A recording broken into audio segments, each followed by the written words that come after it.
Hello, it's Clozapine Fit and Lean here again. Okay, so this will be a brief video about how to feed yourself correctly while taking antipsychotic medications, specifically clozapine, to avoid getting metabolic syndrome and obesity. Okay, so in my opinion, the first and foremost thing that in terms of diet that you need to restrict is sugar. So sucrose, which is a disaccharide of glucose and fructose joined together by a glycosidic bond, as well as fructose corn syrup or excessive fructose in general. Now, in the case of sucrose, what will happen is the glucose part of the molecule is okay. Okay, the glucose part is essentially fuel for life. Your body runs on glycolysis, and this is okay as an energy substrate. This is fine. The fructose that it's joined with, okay, with that glycosidic bond is not okay. What happens is you will consume sucrose, which is a disaccharide of glucose and fructose, joined together. This is, sucrose, by the way, is table sugar, so sugar that you'll say put into your tea or coffee.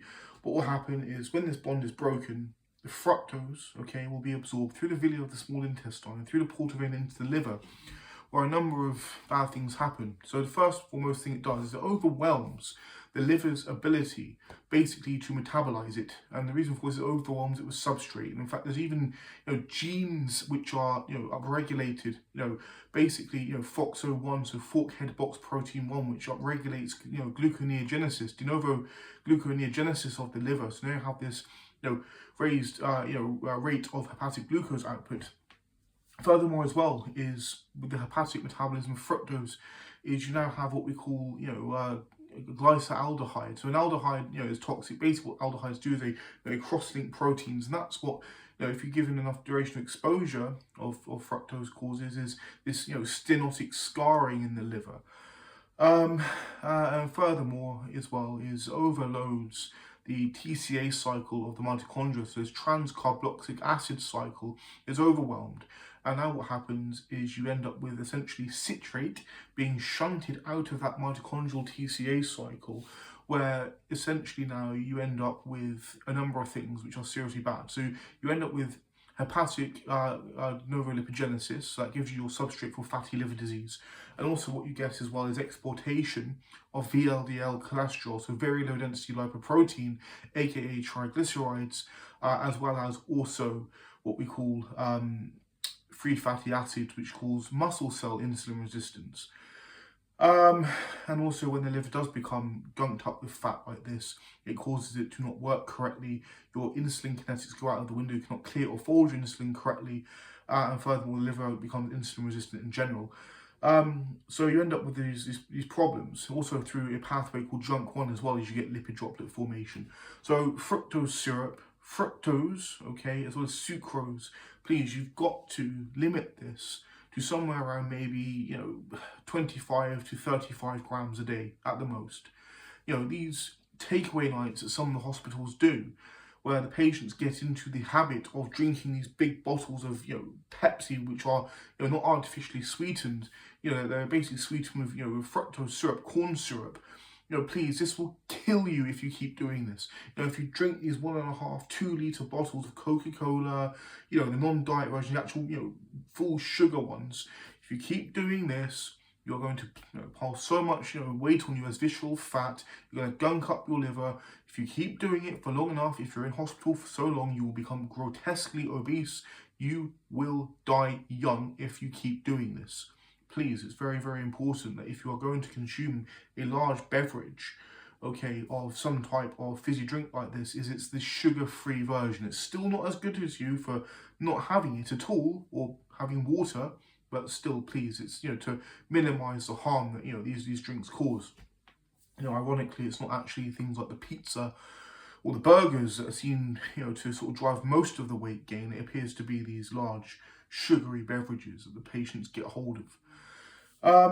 Now, if you have already established, say, fatty liver disease, metabolic syndrome, obesity, basically insulin resistance, or pre-diabetes, type 2 diabetes mellitus, it's probably good that you stick yourself on for a limited time, not long, a healthy ketogenic diet for about maybe 3 or 4 weeks while doing some fasted exercise such as some type of resistance training, as well as maybe like a brisk pace walk for 30 minutes before you eat.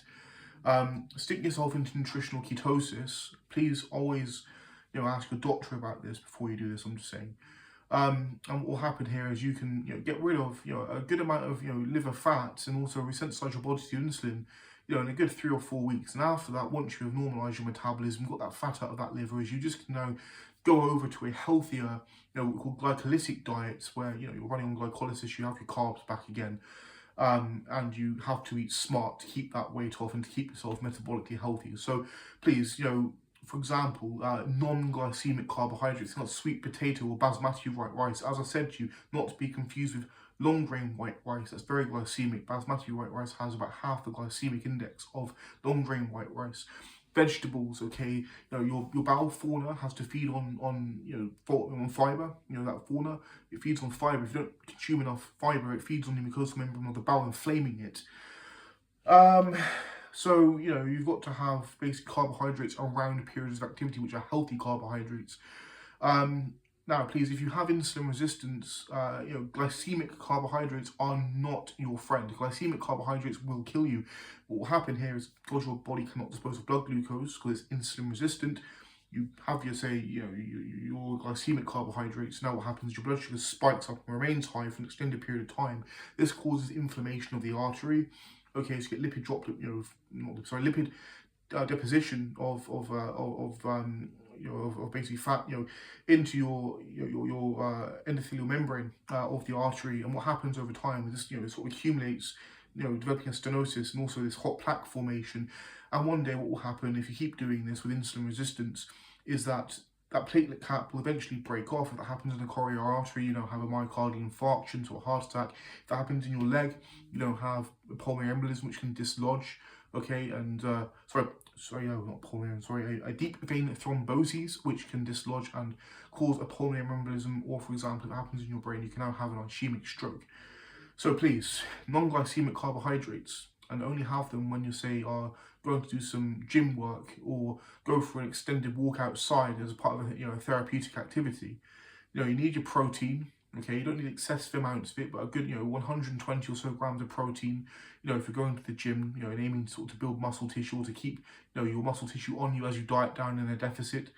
And really, focus on healthy fats, so monounsaturates, things like this. So you're looking at things like avocados and nuts and salmon and stuff like this, if you can afford that. And as I said, at least 30 or 40 grams of fiber a day.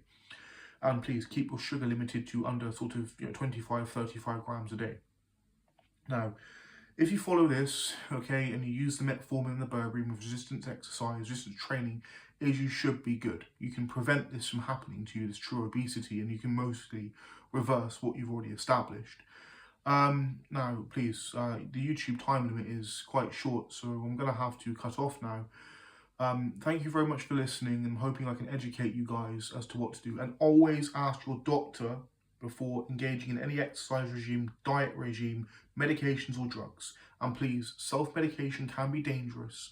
Always access medication through your doctor. Thank you.